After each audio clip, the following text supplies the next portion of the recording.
Ok, Efesios capítulo 6, verso 13 dice: por lo tanto, pónganse todas las piezas de la armadura de Dios para poder resistir al enemigo en el tiempo del mal. Así después de la batalla todavía seguirán de pie firmes. Defiendan su posición poniéndose el cinturón de la verdad y la coraza de la justicia de Dios. Pónganse como calzado la paz que proviene de la buena noticia, a fin de estar completamente preparados.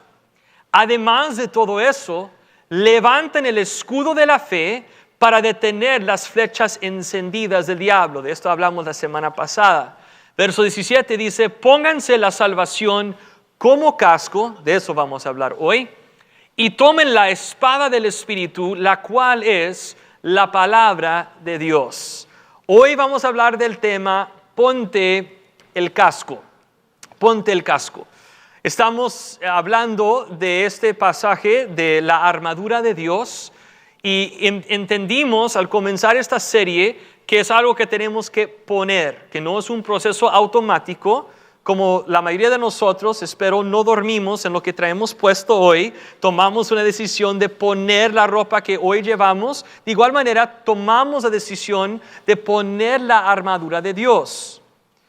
Entonces, cada día, de igual manera que ponemos nuestra ropa, tenemos que poner la armadura de Dios. Pero aquí viene una pregunta muy importante en la vida: ¿por qué? ¿Por qué necesito hacer eso? Tú puedes estar sentado aquí diciendo: ¿por qué vamos a hablar de la armadura de Dios? ¿Por qué necesito yo poner esa armadura?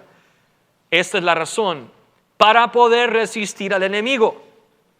Malas noticias: hay un enemigo que te quiere destruir. Buenas noticias: tú lo puedes destruir, tú lo puedes resistir, tú tienes todo lo que tú necesitas para vencer en el nombre de Cristo.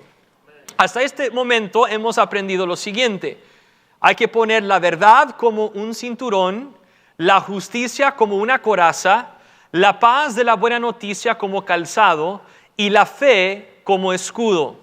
Hoy vamos a hablar de la salvación como casco. La salvación como casco. Entonces, Efesios 6, 17 dice: pónganse la salvación como casco. Estos términos, para algunos, de todo lo que se lista en la armadura de Dios, para algunos puede parecer como la cosa más obvia y la cosa más sencilla. Es chistoso siendo pastor, bueno, chistoso tal vez no es la palabra correcta, curioso como pastor, observar las diferentes opiniones que la gente tiene de una iglesia. Puede ser de esta, de otras iglesias. Las mismas personas pueden ir a una reunión y algunos decir: la alabanza es muy larga, es demasiado tiempo, la alabanza es muy corta, no cantamos suficiente. Lo mismo pasa con el sermón, ¿verdad? Que el sermón es demasiado complicado y profundo, o el sermón es muy gospel light, ¿verdad? Muy leve, que no es muy profundo, ¿verdad? Entonces, es la misma gente y en una misma reunión puede ver esas dos opiniones. Yo no sé cuál es tu opinión de cuánto un sermón y cómo tú lo vas a evaluar, de que si es profundo o poderoso o no. Para algunos eso tiene más que ver con la personalidad del que está predicando que del contenido. Porque puede ver el mismo sermón memorizado, digamos, de alguien, y si uno lo cuenta de una manera con un tono muy, muy formal, y la manera que se viste, que se para y que usa un púlpito enorme y una Biblia de este tamaño, muchos consideran que es muy profundo y muy educado y es un hombre muy estudiado y usa lentes y hasta tiene barba. Para otros, tiene que ver con cuánto va a sudar el pastor, qué tanto va a gritar. Si nunca gritó durante el sermón, entonces no está predicando con fuego. Porque cuando uno predica, debe haber mucho movimiento y mucho cambio de voz. Momentos que grita y momentos que habla así bien suave, con voz de locutor. No sé cómo tú lo vas a medir. Yo he tomado una decisión que yo no voy a predicar debido al gusto de las personas, porque los gustos pueden variar. Entonces yo me voy así a complejar tremendamente y tratar de ser alguien que yo no soy. Yo voy a ser quien soy en cómo lo predico, y a veces sí me emociono y a veces estoy muy calmado. Eso va a variar de semana a semana, sermón a sermón, aún durante diferentes momentos del sermón. Pero lo que quiero decirte a ti hoy es de que hablar de la salvación, para algunos ya dicen, esto va a ser muy, muy básico, porque vamos a hablar de la salvación. O sea, ¿qué más se puede decir? Ya yo soy salvo. ¿Qué necesito yo aprender de la salvación? Es algo muy básico, es muy obvio. Yo ya soy creyente. Bueno, voy a explicarte a través del sermón hoy que los efesios, a quien Pablo escribe esta carta, también ya eran salvos. Y que poner el casco de la salvación no es lo que tú piensas que es. Hoy vamos a explorar todo eso. Y la verdad es de que es algo que algunos podrían considerar como un mensaje bastante profundo teológicamente, tratando de uno de los temas que la gente considera como lo más básico. ¿Por qué? Porque hoy va a venir la iluminación de la palabra de Dios a tu vida. Su palabra es luz o lámpara a nuestros pies y a nuestro camino, de acuerdo a la palabra de Dios. Y hoy yo creo con todo mi corazón que va a haber una iluminación, no necesariamente revelación. Algunos dirán que ya no va a haber ninguna nueva revelación. Si un pastor dice, tengo una revelación para ustedes, técnicamente, doctrinalmente, oficialmente, los teólogos te dirán que ya no va a haber ninguna nueva revelación. Lo que sucede y lo que queremos decir con esto es iluminación. En otras palabras, me cayó el 20, se prendió el foco y ahora veo lo que estaba ahí porque ya está. Dios ya ha revelado todo. Lo único que es que nosotros a veces nos tardamos en entender lo que Él nos reveló y llamamos eso revelación cuando en realidad es iluminación. Vi, la luz se prendió, me cayó el 20. Y yo creo que lo que vamos a hablar hoy, para el que es completamente nuevo a las cosas de Dios, te va a bendecir. Pero para la persona que tiene 40 años caminando en el Evangelio y conoce la palabra de Dios, yo creo que hoy vas a aprender algo que puede cambiar el resto de tu vida. No lo digo para ser arrogante, no lo digo así con malas intenciones, yo lo digo con una convicción en mi corazón hoy, que lo sentí durante toda la semana, que esto va a cambiar la vida de alguien si tu corazón está abierto. Con eso dicho, vamos a comenzar con lo más básico. Un casco se usa para proteger la cabeza. Eso no es nada de revelación ni de iluminación, es la cosa más obvia aquí. El uso de un casco es algo que se pone sobre la cabeza para protegerla. Puedes ir a la guerra sin casco, pero es muy peligroso. Puedes jugar fútbol americano sin casco, pero es muy peligroso. Entonces es algo que se usa para proteger la cabeza. ¿Por qué es tan importante la cabeza? ¿Por qué Dios decide hablar de la cabeza usando el casco como ejemplo? ¿Y por qué tenemos que proteger la cabeza? ¿Por qué es tan importante? Y la razón es porque el cerebro que está en la cabeza es vital a nuestra existencia. Tú sabes que si tu cerebro no está bien, muchas otras partes de tu cuerpo no van a funcionar bien. Si tú conoces de alguien que ha sufrido embolios, que ha tenido algún accidente que ha afectado su cerebro, si conoces a alguien que ha tenido un tumor de cerebro, eso puede afectar otras cosas. Cuando mi hermana, que murió de un tumor en el cerebro, de cáncer, cuando ella primero se dio cuenta que algo estuvo mal, no es de que tuvo dolores de cabeza, ni no sintió nada diferente aquí. Fue su pierna, que se dio cuenta que no estaba caminando normalmente. ¿Por qué? Porque el cerebro afecta el resto de nuestro cuerpo. Y eso es importante recordar para este ejemplo. Entonces vamos ahora, ya que hemos establecido la importancia del cerebro y cómo funciona, cada movimiento que yo hago, aún en este momento, el usar mi mano, es porque mi cerebro está diciendo, vamos a usar la mano izquierda y hacerle así mientras estoy predicando, ¿verdad?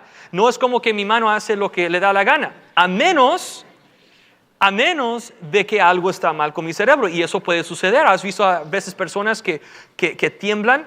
Algo no está funcionando bien con el cerebro. Entonces vamos a tomar ahora, hacer una transición de todo lo obvio, práctico, literal y físico y llevarlo a una dimensión espiritual por un momento para ver cómo aplica a nuestras vidas. El cerebro es al cuerpo lo que la mente es al alma.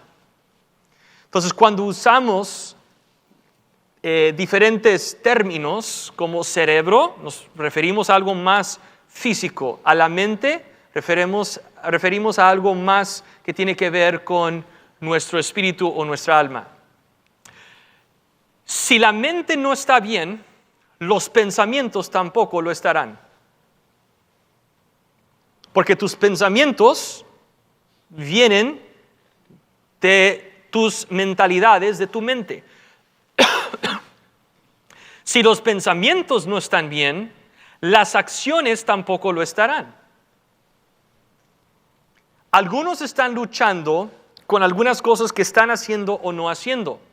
Pablo dijo en Romanos, todo lo que quiero hacer no lo hago, todo lo que no quiero hacer es lo que sí hago.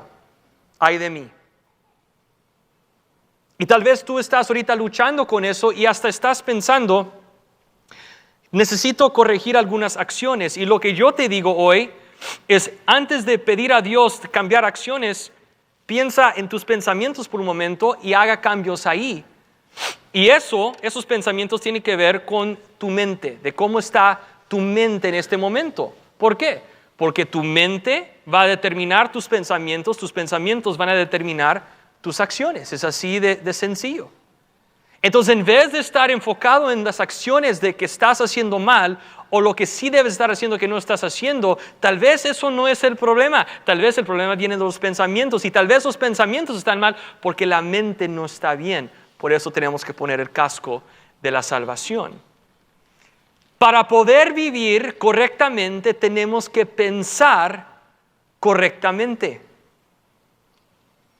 Tú haces lo que tú piensas. Si tú no haces ciertas cosas es porque no piensas, no crees en tu corazón que es lo que debes estar haciendo o no estar haciendo. Romanos 8:6 dice, por lo tanto, permitir que la naturaleza pecaminosa les controle la mente lleva a la muerte, pero permitir que el espíritu les controle la mente lleva a la vida y a la paz. ¿Cuántos aquí quieren la vida y la paz? Es lo que todos anhelamos, por eso estamos aquí, por eso tenemos una relación con Dios, porque Él es vida, Él es paz, Él es príncipe de paz. Otra traducción dice de esta manera, dice, porque la mente puesta en la carne es muerte, pero la mente puesta en el espíritu es vida y paz. Ok, entonces estamos entendiendo ahora un poco acerca de la cabeza, el cerebro, la mente, nuestros pensamientos, nuestras acciones. Entonces, ¿por qué el casco de salvación? En cada pieza de la armadura hemos pensado qué significado tiene que ver con el cinturón de la verdad. ¿Por qué no fue el cinturón de la fe? ¿Por qué es el escudo de la fe y no el escudo de la verdad? Pues hacemos esta misma pregunta hoy. ¿Por qué es el casco de la salvación? Vamos a contestar esta pregunta hoy. También, si alguien ya fuera salvo, ¿para qué necesitaría ponerse el casco de la salvación? Porque si les he enseñado y lo que entendemos de la palabra de Dios es de que tenemos que cada día poner la armadura de Dios, ¿quiere decir que necesito ser salvo cada día? ¿O pasar de nuevo por el proceso de la salvación cada día? Por supuesto que no. Entonces, ¿qué tiene que ver? Ahora quédense conmigo, yo sé que estamos poniendo aquí una base, pero es como una rampa y ahorita estamos por arrancar así. El enemigo ataca nuestra mente intentando causar ignorancia, confusión y duda. Y la pregunta con esto viene siendo, ¿cómo el diablo quiere confundir el tema de la salvación? ¿Y por qué necesitamos poner el casco entonces de la salvación. Hoy vamos a contestar, ¿qué es la salvación? ¿De qué somos salvos? ¿A qué somos salvos? ¿Están listos? Vamos a contestar estas preguntas. Vamos a hacer 3 declaraciones hoy y vamos a comenzar con lo más sencillo, lo más básico. Primero, fuiste salvo. ¿Qué tipo de verbo es esto? Pasado. Tú ya fuiste salvo. Ahora, yo me refiero a la mayoría de los que están en este lugar. Siempre en cada reunión hay personas que tal vez no han tomado esa decisión todavía y hoy te vamos a dar la oportunidad de tomar esa decisión para que tú también puedas decir, fui salvo. Para algunos va a ser que fue el último domingo de septiembre de 2019, hoy. Para otros, si te hubiera preguntado cuando entraste hoy, ¿tú te consideras como una persona salva? Sí. ¿Cuándo fuiste salvo? Fue en el año 1994, ¿verdad? Fue un evento, fue en el pasado. En Efesios, estamos leyendo esto de la armadura de Dios en Efesios 6. En Efesios 2, verso 8 dice, Dios los salvó por su gracia cuando creyeron. Ustedes no tienen ningún mérito en eso, es un regalo de Dios. Nota aquí, Dios los salvó. Pasado. Ok, el libro de Efesios se considera una epístola. Una epístola no es la esposa de un apóstol. Algunos así piensan que tal vez será. Una epístola es una palabra sofisticada de decir carta. El Nuevo Testamento consiste en lo siguiente. Los primeros 4 libros del Nuevo Testamento se llaman los 4 evangelios. Es la misma historia y enseñanzas de Jesús con algunas variaciones porque viene de 4 diferentes puntos de vista. El punto de vista de Mateo, Marcos, Lucas y Juan. 2 de ellos fueron discípulos del Señor Jesucristo, de los 12 discípulos, siendo Mateo y Juan. Otros de ellos, Marcos y Lucas, escribieron esos libros siguiendo a Jesús de una distancia o por la conexión que tenían. En el caso de Marcos, su amigo y ejemplo en la fe fue Pedro, que fue uno de los 12 discípulos, y Lucas fue la influencia de Pablo. Entonces, esos primeros 4 libros establecen la historia de Jesús. Son los evangelios. El siguiente libro del Nuevo Testamento es el libro de los Hechos. Ese es el único libro histórico del Nuevo Testamento. En el Antiguo Testamento tenemos libros históricos, tenemos libros poéticos, tenemos libros proféticos y otros tipos de libros de la ley y otras cosas. Entonces, el Nuevo Testamento, 4 evangelios después, el libro de los Hechos, que es un libro histórico. El último libro del Nuevo Testamento es el libro de Apocalipsis, que es un libro profético, el único profético del Nuevo Testamento. Y todo lo demás son epístolas, son cartas, escritos o de parte de una persona, primera y segunda de Pedro. Pedro lo escribió a diferentes iglesias. Escrito a personas, primera y segunda de Timoteo, no fueron escritos por Timoteo, fueron escritos por Pablo a su hijo en la fe Timoteo. Y la mayoría de los demás tienen el nombre de una ciudad. En este caso, Efesios fue una carta escrita a los creyentes de la iglesia en Éfeso. Entonces, haz de cuenta que cuando leemos uno de estos tipos de libros en el Nuevo Testamento, estamos leyendo una carta. Imagínate que yo te doy una carta y tú notas abajo que dice que tiene 6 páginas, pero solamente te doy página 6 de 6 o página 5 de 6. La lógica te va a decir, yo tal vez para entender esto mejor necesito saber qué dicen las otras páginas de la carta. Entonces hay que recordar que cuando leemos Efesios 6, la armadura de Dios en sí es muy buen tema y se explica. Pero cuando entiendo el resto de la misma carta donde esto va a terminar, porque hay 6 capítulos totales en el libro de Efesios, quiere decir que ya estamos al final. ¿Qué dice la primera parte de la carta? Efesios 2, verso 8. Dios los salvó. ¿Por qué es importante esto? Porque entendemos que al final de la carta, cuando Pablo está escribiendo a los Efesios, él está ya entendiendo que son gente salva.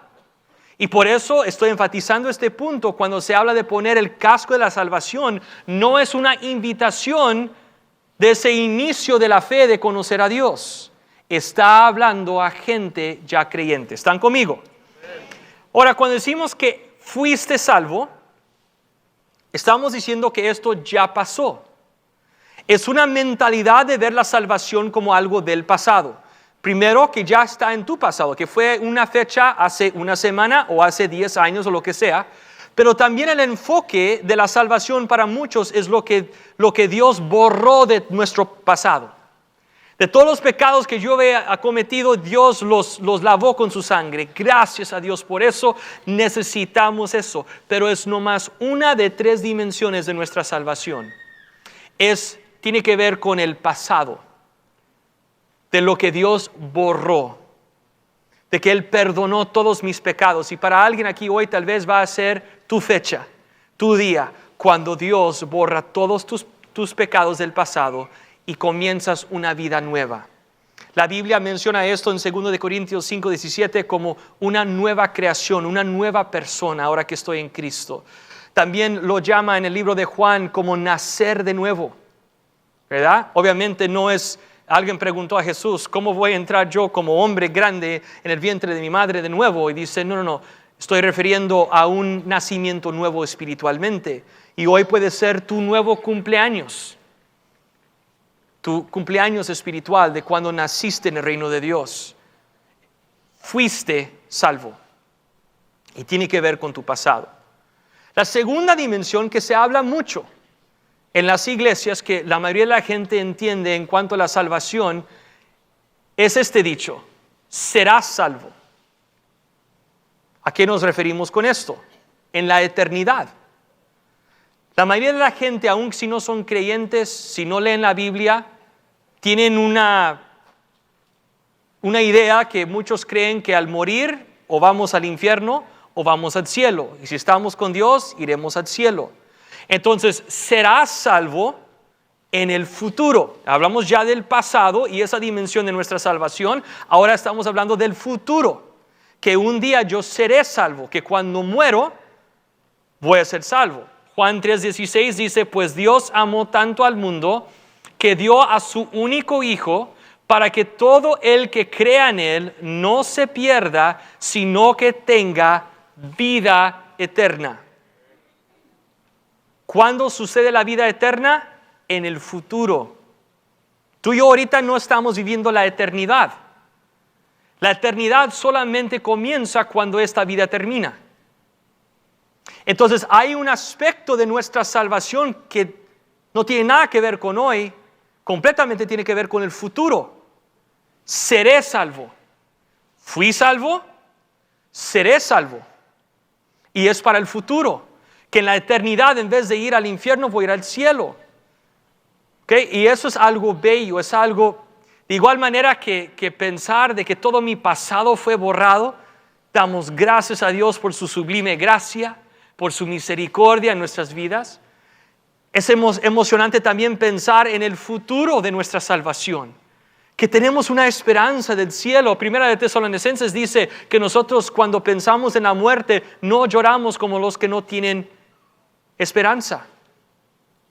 Porque a cualquier persona, siendo creyente o no creyente, la muerte es algo triste. ¿Por qué? Porque amamos a la gente, porque es un instinto que Dios pone en nosotros, amamos a nuestra familia, amamos a nuestros amigos, y nosotros no queremos morir, ni tampoco ver a personas que amamos morir. Puede ser si es algo trágico cuando son jóvenes, o si ya tienes 100 años. ¿En qué edad te da gozo ver a alguien morir? Nunca. Si alguien tiene 70, decimos, Dios, extiéndela hasta los 80. Si tienen 80, hasta los 90, 90 hasta los 100, 100 hasta los 110, 110 hasta los 120. Ahí ya te estás exagerando.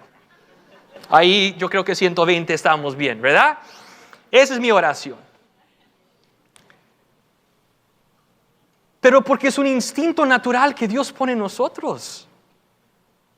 Entonces siempre es triste para un creyente o no creyente la muerte, pero hay una diferencia. Finalmente, como lo procesamos, porque no lloramos como los que no tienen esperanza, porque saber que tenemos vida eterna es algo glorioso. Y ese es otro aspecto tan bello de la salvación, que no solamente Dios borró mi pasado, pero también me ha dado un futuro.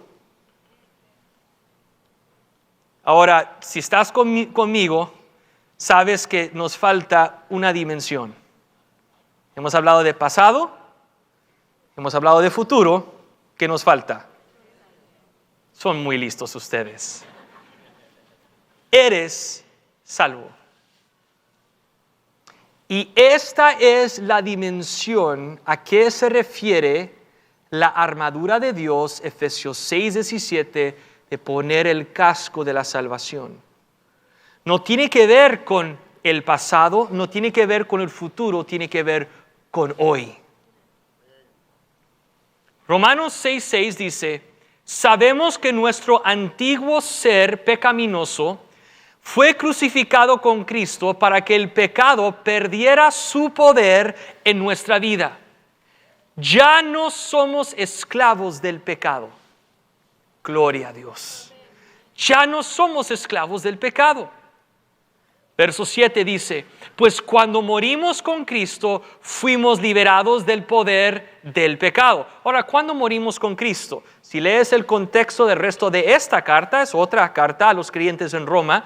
La primera parte de este capítulo y los otros capítulos alrededor hablan acerca del bautismo en agua. Por eso yo quiero animar a cada uno aquí que no ha sido bautizado en agua como tu decisión, como adulto o joven, a tomar esta decisión, porque esto es algo que nos recuerda de que con Cristo fui sepultado y resucitado a vida nueva. Y a esto se refiere, no está hablando de cuando morimos aquí en esta tierra, está hablando de morir a la otra manera de vivir. Mira, regresamos aquí, dice, nuestro ser antiguo pecaminoso fue crucificado con Cristo. Está hablando del pasado, ¿verdad?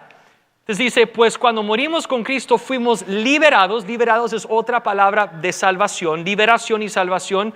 En el griego la palabra salvación es tal vez aún más asociado con la liberación.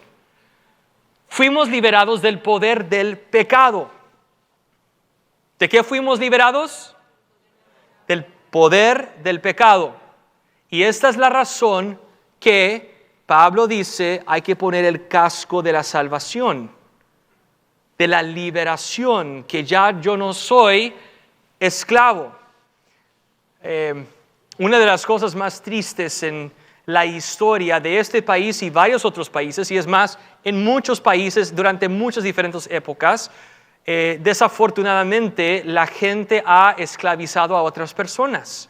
En este país fue el uso de esclavos africanos, y es una parte muy triste de la historia de este país. Pero tal vez la parte aún más triste que he leído en toda mi vida acerca de ese tema fue de una familia en Mississippi, un estado bastante pequeño y pobre y rural, que en una parte así muy campesina, una familia de 4 generaciones, por 4 generaciones, vivieron como esclavos 100 años después de que el presidente Abraham Lincoln en 1863 declaró que todos los esclavos fueron libres. Hasta el año 1963, una generación dio luz a otra generación, y en una propiedad, en un lugar muy, muy escondido de Mississippi, por 100 años, 4 generaciones de familias siguieron viviendo como esclavos porque no sabían de que eran libres.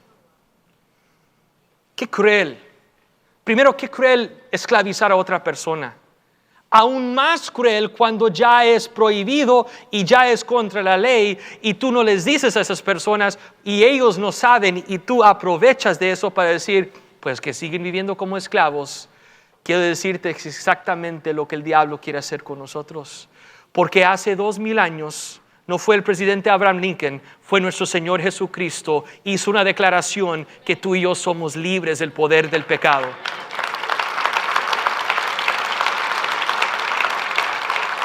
Ahora la pregunta viene siendo, recuerdan, estamos hablando del casco que protege la cabeza contiene el cerebro, y hablando en términos espirituales, este tiene que ver con nuestra mente determina nuestros pensamientos y nuestros pensamientos determinan nuestras acciones. ¿Está conmigo? ¿Verdad? Son muchas conexiones que estamos haciendo aquí, pero son muy inteligentes, ustedes tienen la mente de Cristo. Tenemos que examinar una de esas mentalidades. Si está hablando aquí del pecado, pregunta, ¿cuál es nuestra mentalidad acerca del pecado? ¿Cómo lo vemos? ¿Cuál mentalidad tienes tú? Ahora que soy salvo, ¿tendré que dejar de pecar? Qué mala onda. O, ahora que soy salvo, finalmente puedo dejar de pecar, porque ya no soy esclavo al pecado. Miren, nadie quiere ser esclavo. Esclavo es algo terrible. Es cuando otra persona exige que tú hagas algo que tú no quieres hacer. Y es para el bien de otra persona, no para tu propio bien. ¿Cuál mentalidad tienes tú? Déjame explico. Algunas personas, yo literalmente he tenido conversaciones con gente que cuando les hablo de Cristo y les invito a recibir a Cristo, a ser a Cristo el Señor de sus vidas y ser salvo, me dicen, no estoy listo. Y digo, ¿por qué? Dice, es que hay, para serte sincero, hay mucho que todavía quiero hacer. Y yo no quiero dejar algunas cosas. ¿Por qué? Porque han sido engañados de cómo es el pecado. ¿Por qué? El pecado siempre trae una fachada. El pecado no se anuncia por lo que serán los resultados del pecado, porque si fuera así, nadie entraría en el pecado. El pecado no te dice, si haces esto vas a destruir tu cuerpo, si haces esto vas a destruir tu familia, si haces esto vas a destruir tus finanzas. No, el pecado te dice, esto es divertido y este plan es mejor que el plan de Dios. Y ¿sabe qué? No piensa en los demás, piensa en ti mismo, tú lo mereces, tú hazlo. Y es un engaño enorme. Y por eso algunas personas dicen, yo no quiero ser salvo porque yo no quiero tener que dejar el pecado. Porque no se dan cuenta que son esclavizados al pecado. No están escogiendo eso. Es una mentalidad equivocada y son esclavos. O la otra mentalidad es, ahora que soy salvo, finalmente el poder del pecado ya no va a operar en mí. Finalmente puedo dejar de pecar porque entiendo que el pecado me lleva a la muerte. Eso no solamente es el infierno en el futuro, eso es cosas que mueren en nuestro presente. Les he dicho antes y se los vuelvo a repetir, el pecado no es algo divertido que Dios te prohíbe, sino es algo destructivo del que Dios te libera. Dios decide que algo es pecado, no porque quiere hacernos sufrir, porque quiere vernos prosperar. ¿Qué mentalidad tienes tú del pecado? Tienes que poner el casco de la salvación, ese casco de liberación que dice, ya no soy esclavo, ahora soy libre. Hay gente que intenta vivir una vida salva sin ponerse el casco de su salvación. ¿Cómo es aún posible eso? Porque solamente se han enfocado en 2 de 3 dimensiones de nuestra salvación. Son salvos porque en algún momento le pidieron perdón a Dios por los pecados que ya habían cometido. Y son salvos porque no quieren ir al infierno. Pues, ¿quién quiere ir al infierno? Dicen, yo quiero ir al cielo. Entonces son salvos, en esa manera tienen fe para eso. Y gloria a Dios por esas 2 cosas. Pero no están poniendo su casco de salvación cada día para vivir en esta tierra. Entonces son como gente libre viviendo como esclavos. Qué triste. Qué triste. Romanos 6:12 dice, no permitan que el pecado controle la manera en que viven, no caigan ante los deseos pecaminosos, no dejen que ninguna parte de su cuerpo se convierta en un instrumento del mal para servir al pecado. Ojo aquí, esta palabra, ninguna parte de su cuerpo. Siguiente parte, dice, en cambio, entréguense completamente a Dios porque antes estaban muertos, pero ahora tienen una vida nueva. Así que usen todo su cuerpo como un instrumento para hacer lo que es correcto para la gloria de Dios. ¿Por qué hago énfasis en cuerpo? Este brazo solamente está haciendo lo que mi mente le está diciendo hacer. Entonces, mi cuerpo no va a poder glorificar a Dios si no tengo una mentalidad sana. Por eso les digo, tal vez en vez de orar específicamente de alguna acción que estás haciendo que no debes de hacer o algo que no estás haciendo que sí debes estar haciendo, piensa qué son mis pensamientos acerca de esa acción. Y pensando en esos pensamientos, ¿de dónde vienen? Vienen de una mentalidad. Ahora quiero explicarte qué es la mentalidad que Cristo tiene para nosotros. En Juan 10:10 Él dice, el propósito del ladrón es robar y matar y destruir. Mi propósito es darles una vida plena y abundante. Es la mentalidad de Cristo para nosotros, una vida plena y abundante. Eso es lo que nosotros queremos tener. Entonces, vamos ahora a conectar todos estos puntos que hemos establecido ya, a entender la profundidad de la salvación. Primero, eres salvo de tu pasado.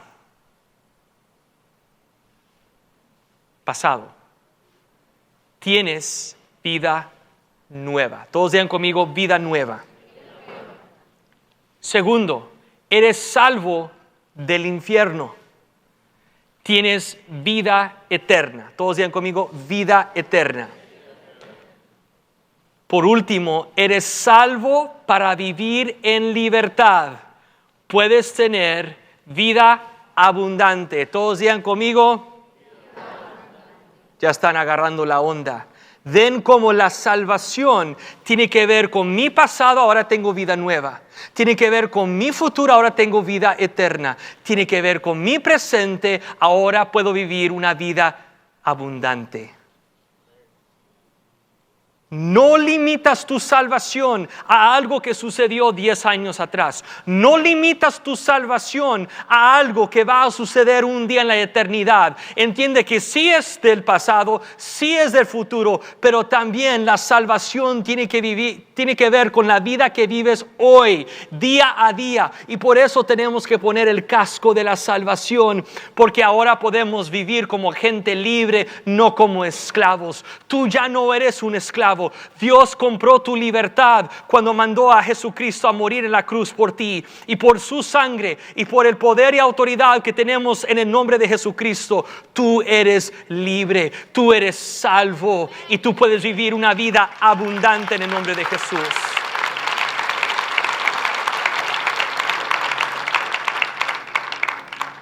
Ponte el casco de la salvación. Ten una nueva mentalidad, ten una nueva manera de pensar. Hoy Dios va a librar a alguien.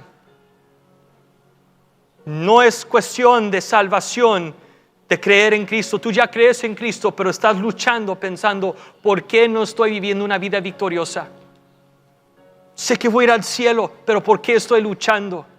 Porque no entendiste que tu salvación no solamente es de tu pasado y de tu futuro, sino de tu presente, tiene que ver con hoy. Y hoy vas a experimentar una nueva dimensión de la salvación de Dios en tu vida. Cierre tus ojos, quiero orar por ti en este momento. Padre Celestial, sentimos tu presencia en este lugar, sabemos, Dios, que tú estás obrando. Y Señor, en este momento declaramos la salvación de Dios sobre nuestras vidas. Señor, Hoy ponemos el casco de la salvación.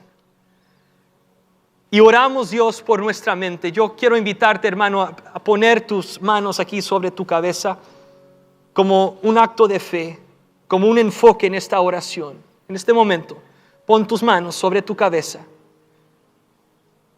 Señor, oramos por nuestra mente. Oramos, Dios, por nuestros pensamientos que determinan nuestras acciones. Queremos glorificarte con todo nuestro cuerpo, pero sabemos que el cuerpo solamente hará lo que la mente dice. Y hoy, Señor, queremos tener la mente de Cristo. Renueva, Dios, nuestra mente. Cambia nuestros pensamientos, Dios. Perdónanos, Dios, por mentalidades equivocadas. Y hoy, Señor, cambia nuestra manera de pensar. Danos una nueva mentalidad. Sana, Señor, a nuestra mente hoy. En el nombre de Jesús. Pueden bajar sus manos, pero quiero seguir orando. Hay amigos que están escuchándome en este momento, mirándome. Están presentes aquí o mirándonos por otros medios. Que tú no has experimentado esa primera dimensión de la salvación. Si te hubiera preguntado a ti, ¿eres salvo? Hubieras dicho, pues no estoy seguro.